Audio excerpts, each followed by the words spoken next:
Слушай, Тарас. Вася несе спальню.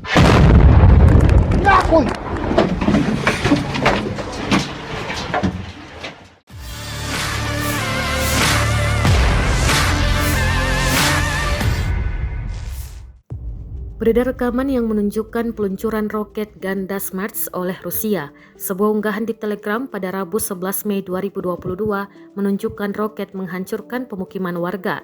Tak jauh dari lokasi roket dijatuhkan, tampak lokasi persembunyian para prajurit Ukraina. Beginilah penampakan roket SMARS yang berkarat yang ditembakkan para Ords setiap hari ke posisi tentara kita. Tulis keterangan unggahan. Prajurit Ukraina yang melihat ledakan langsung lari ketar-ketir menyelamatkan diri. BM-30 SMARS atau Tornado adalah sebuah peluncur roket berat ganda Soviet. Rusia mengoperasikan kurang lebih 100 BM-30 SMARS yang memiliki 12 tabung dengan jangkauan 44 mil.